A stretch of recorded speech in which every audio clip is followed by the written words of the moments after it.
First में आपकी research mythology है।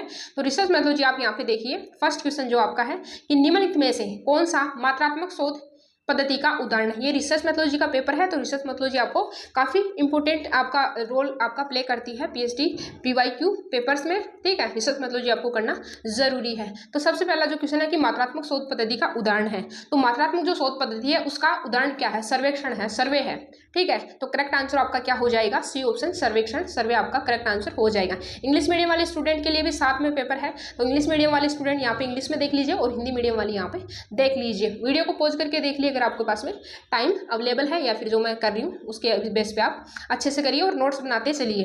नेक्स्ट क्वेश्चन आपका है सेकंड क्वेश्चन, किस प्रकार की नमूना पद्धति में जनसंख्या से प्रत्येक 90वें व्यक्ति का चयन करना शामिल है, किसमें शामिल नहीं है, कौन सी ऐसी नमूना पद्धति है, किस प्रकार की एक नमूना पद्धति है जिसमें जनसंख्या से प्रत्येक 90वें व्यक्ति का चयन करना शामिल है। तो करेक्ट आंसर क्या हो जाएगा क्वेश्चन नंबर सेकंड का, व्यवस्थित नमूनाकरण पद्धति जो है यहाँ पे सिस्टमेटिक सैम्पलिंग जो मेथड है, करेक्ट आंसर आपका बी ऑप्शन यहाँ पे हो जाएगा। क्वेश्चन नंबर सेकंड का correct answer B option. Next question आपका है क्वेश्चन नंबर 3 नंबर क्वेश्चन में क्या पूछा गया है, यहाँ पे पूछा गया है कि निम्नलिखित में से कौन सा माप के नाममात्र पैमाने का उदाहरण है। तो किसके बारे में पूछा गया है, माप के नाममात्र पैमाने का उदाहरण है। यहाँ पे तापमान डिग्री सेल्सियस में, छात्रों की ऊंचाई सेंटीमीटर में, या फिर वैवाहिक स्थिति जैसे एकल, विवाहित, तलाकशुदा, या फिर लिंकट स्केल प्रतिक्रियाएं 1 से 5 तक होगी।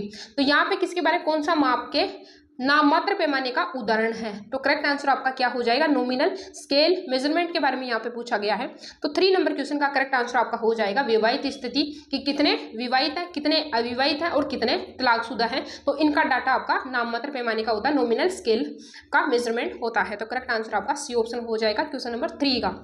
नेक्स्ट क्वेश्चन आपका है क्वेश्चन नंबर 4 में पूछा गया है कि किस स्केलिंग तकनीक में उत्तरदाताओं को उनकी प्राथमिकता या सहमति की डिग्री के अनुसार वस्तुओं को सातत्य पर रखने के लिए कहा जाता है, नाममात्र स्केल, सामान्य स्केल, अंतराल स्केल, या फिर अनुपात स्केल। तो करेक्ट आंसर आपका यहाँ पे हो जाएगा, यहाँ पे आपका करेक्ट आंसर क्या रहेगा, तो करेक्ट आंसर क्वेश्चन नंबर 4 का रह जाएगा बी ऑप्शन, सामान्य scale, ordinal scale. Correct answer आपका बी ऑप्शन यहाँ पे रहेगा।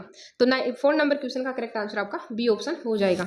नेक्स्ट क्वेश्चन आपका है क्वेश्चन नंबर यहाँ पे बी ऑप्शन सही है, ऑर्डिनल स्केलिंग। क्वेश्चन नंबर 5 है, 5 नंबर क्वेश्चन देखिए। 5 नंबर क्वेश्चन में पूछा गया है कि कौन सी स्केलिंग तकनीक लगातार स्केल बिंदुओं के बीच समान अंतराल मानती है और इसका वास्तविक शून्य बिंदु होता है, नाममात्र स्केलिंग, सामान्य स्केलिंग, अंतराल स्केलिंग, या फिर अनुपात स्केलिंग। तो क्वेश्चन नंबर 5 का करेक्ट आंसर आपका डी ऑप्शन हो जाएगा, अनुपात स्केलिंग। डी ऑप्शन आपका यहाँ पे सही हो जाएगा, रेशियो स्केलिंग आपका करेक्ट आंसर डी ऑप्शन होगा। क्वेश्चन नंबर 6 है कि किस प्रकार के अनुसंधान डिजाइन में शोधकर्ता चर में हेरफेर किए बिना घटनाओं का अवलोकन और वर्णन करता है, खोजपूर्ण, वर्णनात्मक, कारण, केस स्टडी। तो क्वेश्चन नंबर 6 है, इसका करेक्ट आंसर आपका हो जाएगा वर्णनात्मक, डिस्क्रिप्टिव। आपका करेक्ट आंसर डिस्क्रिप्टिव जो एनालिसिस होता है, अवलोकन होता है, ऑब्जर्वेशन होता है, वो इसका करेक्ट आंसर होगा। तो बी ऑप्शन आपका सही हो जाएगा क्वेश्चन नंबर 6 का। नेक्स्ट क्वेश्चन आपके, इसकी पीडीएफ आपको टेलीग्राम चैनल पे मिल जाएगी, तो आप टेलीग्राम जरूर से ज्वाइन कर लीजिए। इस वीडियो के डिस्क्रिप्शन में आपको टेलीग्राम चैनल की लिंक अवेलेबल करवा रखी है। तो क्वेश्चन नंबर 7 है कि शोध में साहित्य समीक्षा का प्राथमिक उद्देश्य क्या है, शोधकर्ता के निष्कर्षों को संक्षेप में प्रस्तुत करना, शोधकर्ता की विश्वसनीयता स्थापित करना, या फिर अध्ययन के लिए एक सैद्धांतिक रूपरेखा प्रदान करना, या फिर पिछले शोध निष्कर्षों को नजरअंदाज करना। तो क्वेश्चन नंबर 7 है, इसमें पूछा गया है कि शोध में साहित्य समीक्षा का जो प्राथमिक ऑब्जेक्ट होता है, प्राइमरी ऑब्जेक्ट होता है, वो क्या होता है। तो क्वेश्चन नंबर 7 का करेक्ट आंसर आपका हो जाएगा अध्ययन के लिए एक सैद्धांतिक रूपरेखा प्रदान करना, provide the theoretical framework for the study. तो करेक्ट आंसर आपका सी ऑप्शन हो जाएगा क्वेश्चन नंबर 7 का। नेक्स्ट क्वेश्चन आपका है क्वेश्चन नंबर 8, निम्नलिखित में से कौन सा अनुसंधान नैतिकता का सबसे अच्छा वर्णन करता है। क्या पूछा गया है कि निम्नलिखित में से कौन अनुसंधान नैतिकता का सबसे अच्छा वर्णन करता है, केवल कानूनी नियमों का पालन करना, डेटा की गोपनीयता सुनिश्चित करना, या फिर परिकल्पनाओं का समर्थन करने के लिए डेटा में हेरफेर करना। ठीक है। नेक्स्ट आपका कि प्रतिभागियों की सूचित सहमति की अनदेखी करना। तो क्वेश्चन में पूछा गया है कि अनुसंधान नैतिकता का सबसे अच्छा जो वर्णन करता है वो क्या है। तो करेक्ट आंसर क्वेश्चन नंबर 8 का हो जाएगा बी ऑप्शन, डेटा की गोपनीयता सुनिश्चित करना। ये अनुसंधान नैतिकता का सबसे अच्छा वर्णन करता है कि आप इंश्योरिंग कॉन्फिडेंटली ऑफ डेटा। तो करेक्ट आंसर आपका बी ऑप्शन हो जाएगा क्वेश्चन नंबर 8 का। नेक्स्ट क्वेश्चन आपका है क्वेश्चन नंबर 9। अगर आपको किसी क्वेश्चन में डाउट है तो प्लीज कमेंट सेक्शन में बताना कि ये इस क्वेश्चन में हमें डाउट है, इसका करेक्ट आंसर क्या होना चाहिए। अगर मेरे द्वारा उसका आंसर गलत बताया जाता है तो फीडबैक आपका सबसे मोस्ट इंपॉर्टेंट रहता है। और आपको नेक्स्ट क्लास किसकी चाहिए, कौन से सब्जेक्ट की चाहिए या फिर कौन से यूनिवर्सिटी की चाहिए, तो वो जरूर आप कमेंट सेक्शन में मेंशन करना। और फीडबैक आपका मोस्ट इंपॉर्टेंट रहता है कि फीडबैक आप जैसी भी आपको क्लास लगती है उसका फीडबैक आप जरूर से प्रोवाइड करवाएं। तो नेक्स्ट क्वेश्चन आपका है क्वेश्चन नंबर 9 है। 9 में क्या पूछा गया है, यहाँ पूछा गया कि शोध में परिकल्पना तैयार करने का उद्देश्य क्या होता है। जो हाइपोथेसिस तैयार की जाती है उसको उद्देश्य क्या होता है, उसका ऑब्जेक्टिव क्या होता है, what is the purpose of formulating A hypothesis in research.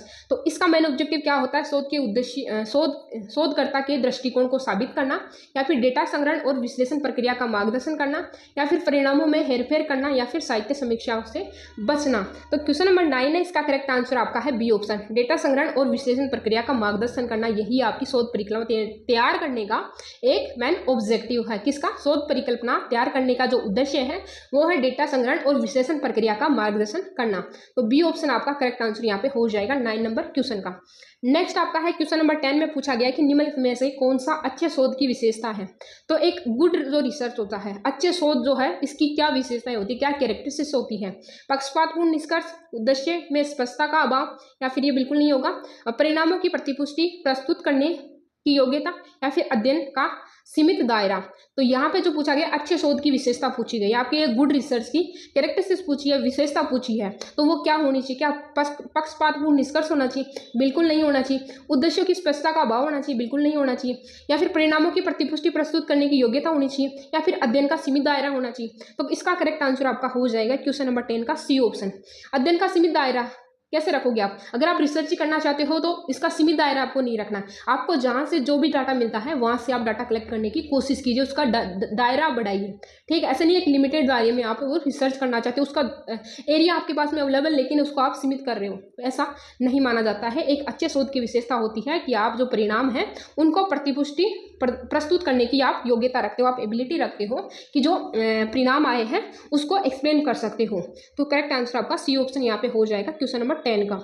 Next question आपका है क्वेश्चन नंबर 11 नंबर क्वेश्चन में पूछा गया है कि अच्छे माप का मापदंड क्या है।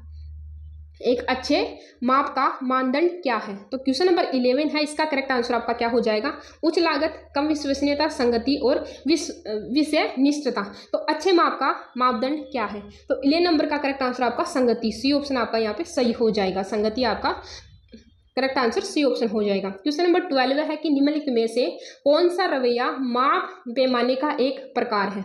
तो कौन सा आपका माप पैमाने का एक प्रकार है, रवैया माप पैमाने का एक प्रकार है। नाममात्र पैमाना, सामान्य पैमाना, अंतराल पैमाना, या फिर लिंकर्ट स्केल। तो क्वेश्चन नंबर 12 है, इसका करेक्ट आंसर आपका हो जाएगा लिंकर्ट स्केल, डी ऑप्शन आपका सही है। रवैया माप पैमाने का एक प्रकार जो है वो लिंकर्ट स्केल है, तो डी ऑप्शन आपका यहाँ पे सही हो जाएगा। क्वेश्चन नंबर 13 है, क्वेश्चन नंबर 13 आपका देखिए कि निम्नलिखित में से कौन सा गैर पैरामीट्रिक डेटा का उदाहरण है। जो गैर पैरामीट्रिक है क्या है, नॉन पैरामीट्रिक जो डाटा है, इसका एग्जांपल आपको बताना है कि ऊंचाई है, वजन है, रैंक क्रम है, या फिर तापमान डिग्री सेल्सियस में है।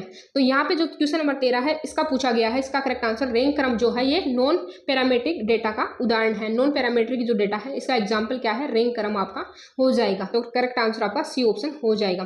देखो ऊंचाई है तो हम ऊंचाई को माप सकते हैं कि कितने फीट है, ठीक है, कितने सेंटीमीटर है। वजन को हम माप सकते हैं कि कितना केजी है, कितना किलो है। और जो तापमान की जो डिग्री है सेल्सियस माप सकते हैं कि कितने डिग्री सेल्सियस है।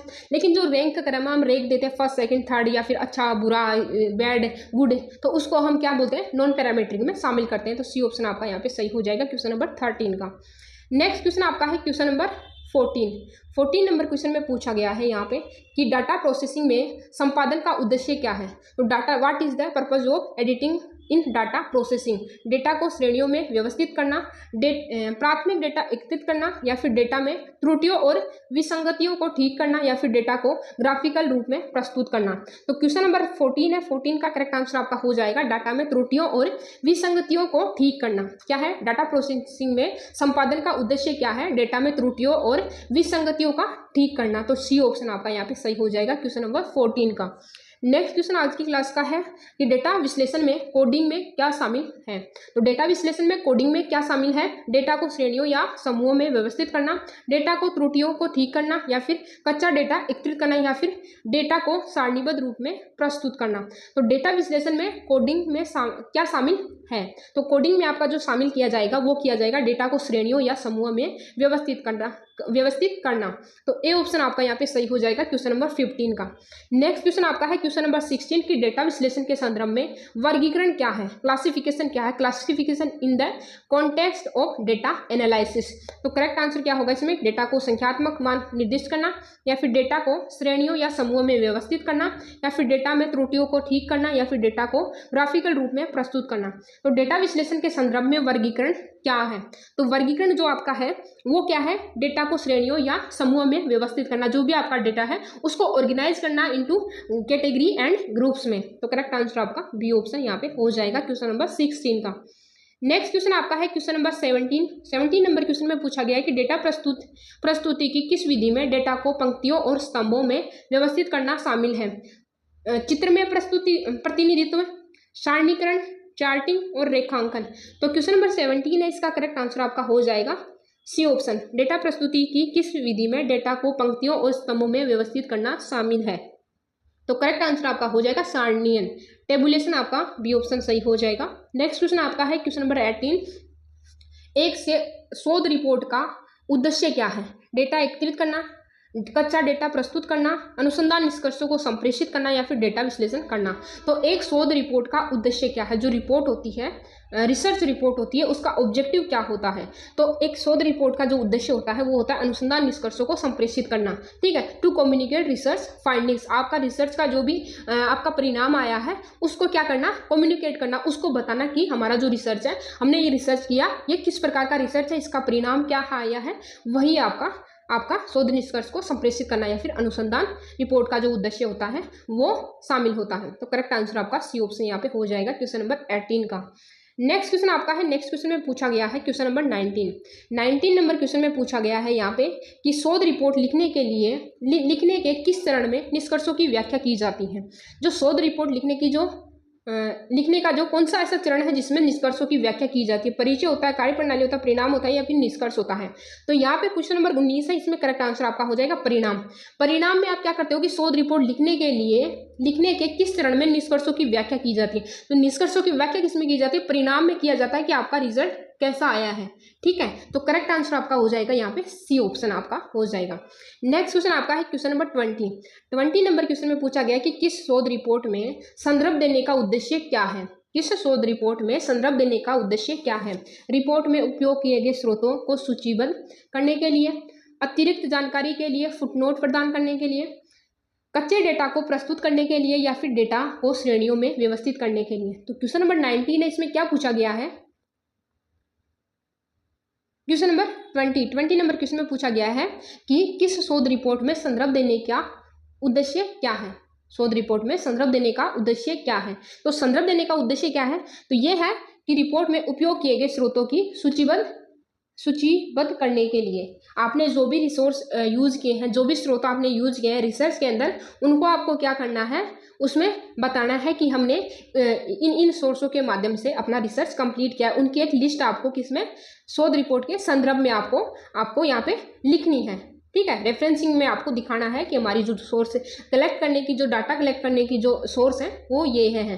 तो करेक्ट आंसर आपका यहाँ पे ए ऑप्शन हो जाएगा क्वेश्चन नंबर 20 का। नेक्स्ट क्वेश्चन आपका है 21 नंबर क्वेश्चन। 21 नंबर क्वेश्चन में पूछा गया है यहाँ पे कि कौन सी माइक्रोसॉफ्ट एक्सेल सुविधा आमतौर पर डेटा को सूचीबद्ध करने और सांख्यिकीय गणना करने के लिए उपयोग की जाती है?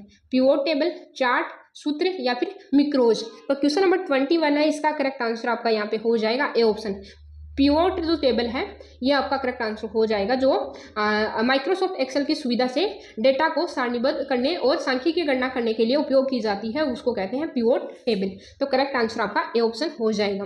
नेक्स्ट क्वेश्चन आपका है क्वेश्चन नंबर 22 नंबर क्वेश्चन में पूछा गया है कि आमतौर पर संख्याओं की श्रेणियों के औसत की गणना करने के लिए किस फंक्शन का उपयोग किया जाता है? मैक्स का, मिन का, सम का और औसत का। तो क्वेश्चन नंबर 22 में पूछा गया है कि औसत की गणना करने के लिए किस फंक्शन का उपयोग किया जाता है। तो औसत का जो कैलकुलेशन हम करते हैं तो उसके लिए हम यूज करते हैं यहाँ पे डी ऑप्शन, औसत, एवरेज। ठीक है, आमतौर पर संख्याओं की श्रेणी में औसत की गणना करने के लिए किस फंक्शन का हम उपयोग करते हैं, तो वहाँ पे एवरेज का उपयोग करता है। 22 का करेक्ट आंसर आपका डी ऑप्शन हो जाएगा। नेक्स्ट क्वेश्चन आपका है क्वेश्चन नंबर 23 क्वेश्चन में पूछा गया है यहाँ पे कि अनुसंधान में सांख्यिकीय विश्लेषण के लिए किस सॉफ्टवेयर एप्लीकेशन का व्यापक रूप में उपयोग किया जाता है? Microsoft Word, Microsoft Excel, Adobe Photoshop या फिर IBM SPSS। तो यहाँ पे 23 का करेक्ट आंसर आपका हो जाएगा IBM SPSS। तो करेक्ट आंसर आपका डी ऑप्शन यहाँ पे हो जाएगा 23 का। नेक्स्ट क्वेश्चन आपका 24 है कि अनुसंधान में SPSS का प्राथमिक उद्देश्य क्या है? डेटा प्रोविटिंग, डेटा विश्लेषण, रिपोर्ट लेखन या फिर डेटा भंडारण। तो 24 का करेक्ट आंसर आपका हो जाएगा डेटा विश्लेषण। बी ऑप्शन आपका यहाँ पे सही हो जाएगा 24 का। नेक्स्ट क्वेश्चन आपका है 25 नंबर क्वेश्चन। 25 नंबर क्वेश्चन में पूछा गया है यहाँ पे कि कौन सी SPSS सुविधा आमतौर पर डेटा को ग्राफिक रूप में सारणीबद्ध और प्रस्तुत करने के लिए उपयोग की जाती है? Syntax editor, data view, output viewer या फिर चार्ट बिल्डर। तो 25 नंबर का करेक्ट आंसर आपका हो जाएगा D option, chart builder. D option आपका सही हो जाएगा। नेक्स्ट क्वेश्चन 26 है कि शोध में डेटा प्रतिनिधित्व, सारणीबद्ध और सांख्यिकीय गणना के लिए आमतौर पर कौन सा सॉफ्टवेयर उपयोग किया जाता है? माइक्रोसॉफ्ट वर्ड, एडोब, इलस्ट्रेटर या फिर माइक्रोसॉफ्ट एक्सेल या फिर एडोब एंड डिजाइन। तो 26 नंबर का करेक्ट आंसर आपका हो जाएगा C option, Microsoft Excel. C option आपका यहाँ पे सही हो जाएगा। नेक्स्ट क्वेश्चन आपका है क्वेश्चन नंबर 27 नंबर क्वेश्चन में पूछा गया है कि व्यवसाय में अनुसंधान का क्या महत्व है?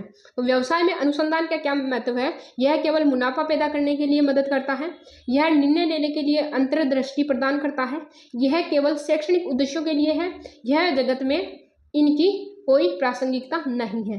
तो व्यवसाय में अनुसंधान का क्या महत्व है, रिसर्च का जो इंपोर्टेंस है वो आपसे पूछा गया है।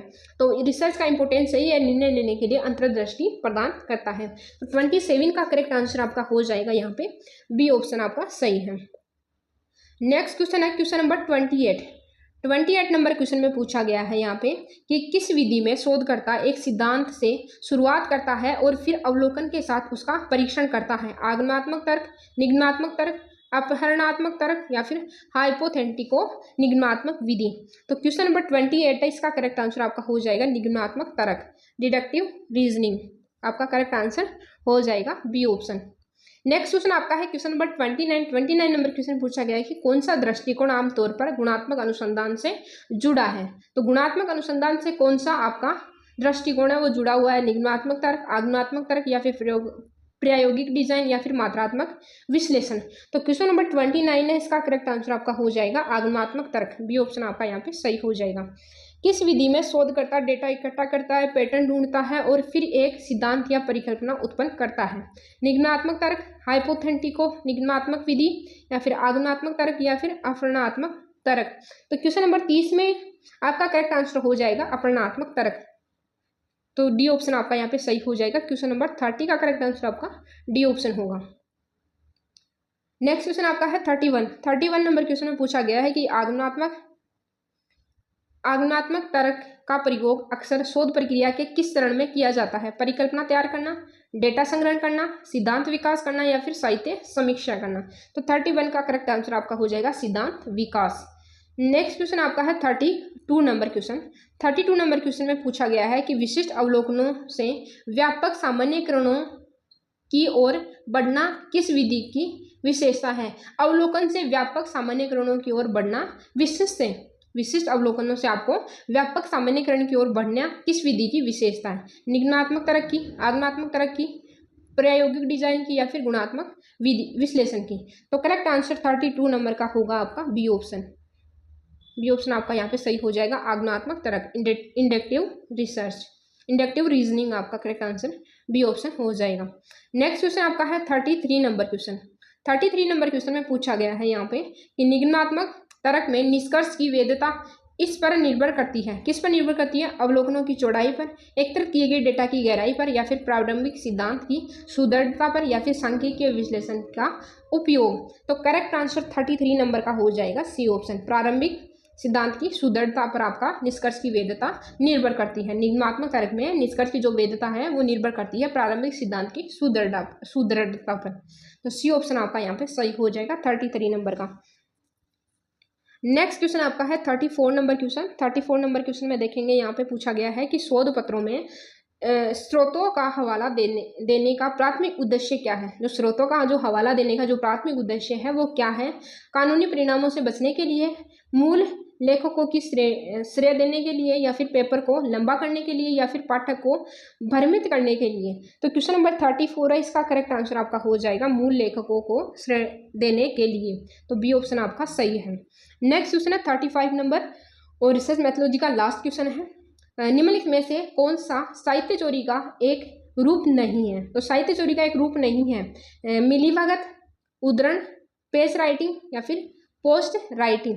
तो करेक्ट आंसर 35 का हो जाएगा बी ऑप्शन, उद्धरण। अगर आपको क्लास अच्छी लगी है सी ऑप्शन, बी ऑप्शन आपका यहाँ पे सही हो जाएगा, उद्धरण आपका सही है 35 नंबर का।